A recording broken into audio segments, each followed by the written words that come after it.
The year is 1943, and the German war machine is facing a crisis. For years, they have achieved unparalleled success on the battlefield, as they quickly conquered nearly all of mainland Europe. Now, in the ruins of Stalingrad, the tide turns. As the German Sixth Army becomes surrounded and slaughtered, the Germans are about to be pushed back, and their victories will soon be memories. Soon, the Germans will be desperate as they realize that their armies are not enough to win the war. They start to look for miracles, or wonder weapons.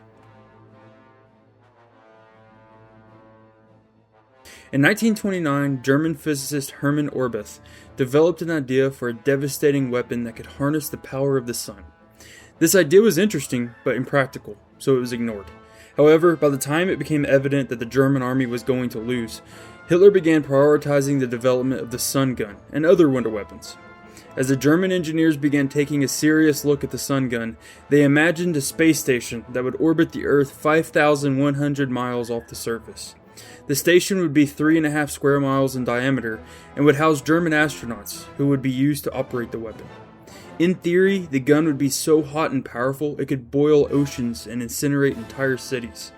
Fortunately, the German physicists were unable to get the project off the ground. By the time the Allies had captured the physicists, they admitted that the project was still 50 to 100 years away from being feasible.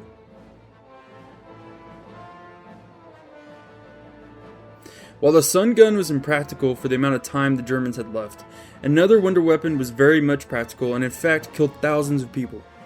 The V-2 rocket program.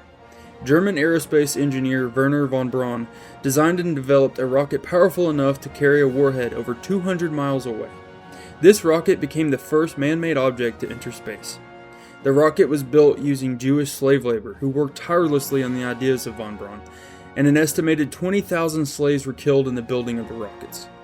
On September 7, 1944, two V-2 rockets were fired at Paris. Both crashed into the ground soon after launch.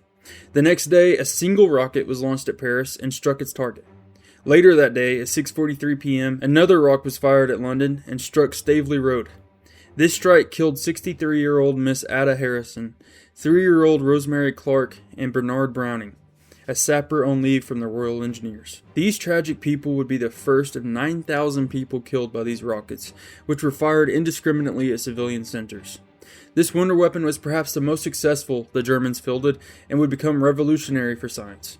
Despite his part in killing nearly 30,000 people, Wernher von Braun was brought to the US and continued to work on America's rocket and space programs. His dark past was covered up and he was viewed as a hero in the eyes of the public. He died in 1977 in Virginia shortly after winning the National Medal of Science. Perhaps one of the most famous German wonder weapons during World War II was the Heavy Gustav. This behemoth of a gun stood at 38 feet tall and weighed 1,350 tons. It shot an incredible 800mm round down a 106-foot long barrel at a range of 29 miles. While this gun was undoubtedly impressive and terrifying, it was completely impractical. Its massive size made it difficult to use. Its sheer weight alone required it to be moved on railroads. It required a crew of over 2,500 people to build railroads, and then it took 3 days for them to assemble the gun. Once it was assembled, it could only fire 14 rounds a day, and it was extremely susceptible to air attack. The logistical difficulties of the Heavy Gustav resulted in only 2 ever being built. While German wonder weapons are fascinating to study, they are a symptom of German desperation for world domination. As the plans got crazier, the more reality set in that their nation was about to be destroyed. Many of these weapons had no hope of ever seeing success, while some proved effective at killing civilians. None ever had any shot of achieving their creators' goals of winning the war.